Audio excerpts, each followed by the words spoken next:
Many times in your drawings, you're going to need lines to get a little bit bigger or a little bit shorter. You will also need your lines to abut up to other lines. That's where the trim and the extend commands come in.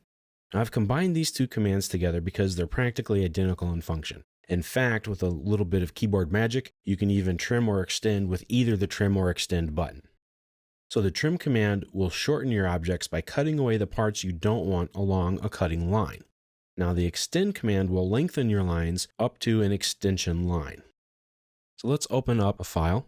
Let's look at the trim extend example files. Here I have just a series of different lines to kind of demonstrate to you how these are going to function. I have a series of concentric circles with two lines that are parallel passing through them. And here I have just a series of vertical and horizontal lines. Now to start the trim command, you just type in trim, or you type in the letters T and R. Don't type in the letter T, that'll be text.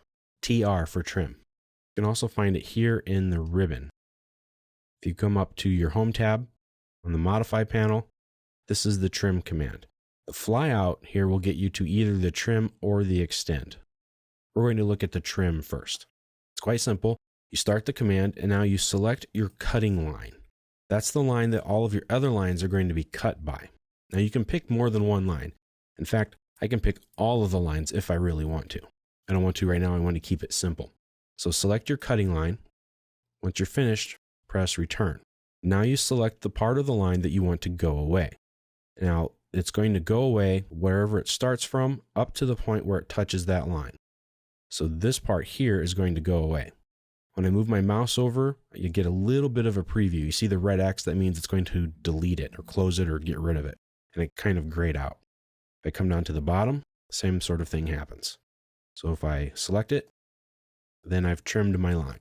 And you can trim multiple lines. You don't have to trim just one line and use the trim command for every one little line. Let me show you. Start the trim command again, press enter. Select this line to be a cutting line. Press the enter button again. And I can pick all of these. I can pick them one at a time, or I can use a crossing selection window.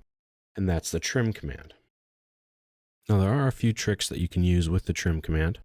First, I'm going to select my cutting line options. I'm going to select multiple lines here. In fact, I'm going to select all of these.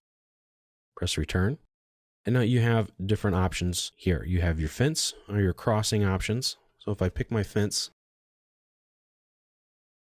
I can tell it to delete whatever passes through that line, and it trims just that part. Crossing works the same way. If I pick edge, I can extend or no extend. You can see here it's just going to pick the edge. On the extend option there, if you pick no, then the cutting edge line must pass through the objects that you want to trim. Now let's start the trim command again. I'm going to select this circle on the outside here as my trimming cutting line. Press return. Now let's say I want to trim some things I have and say, oh, wait a minute, I need this line to extend to the circle. Hold down the shift key, select the line, select the other line, and then it extends it. So that's how you turn the trim command into an extend command. Now let's look at the extend command. If I come up here to the ribbon, I find the extend command here, and it works very similarly. I select my extension line or the line that my objects will be extended to. Press return. You see here, I can't extend a circle onto itself. But what I can do is type in extend or EX for the command, and I can pick a line that's far away.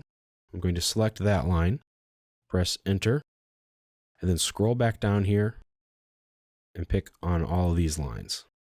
You can pick them again one at a time or with a selection set. This line I didn't pick. So you see it works very similarly to the trim command. And if I start the extend command again, select my circle. So now I've selected this for my extension line. And if I hold down the shift key and I highlight these lines, my extend command turns into a trim command. So you might be asking, why would I want to use an extend as a trim or a trim as an extend? Let me show you. We're going to erase those just to get them out of the way. I'm going to start the trim command.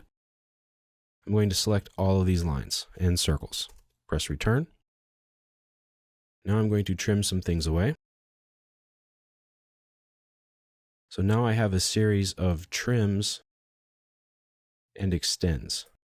So I can use a lot of these commands in the exact same way as I did before, and I can trim them or I can extend them depending on what I need to do.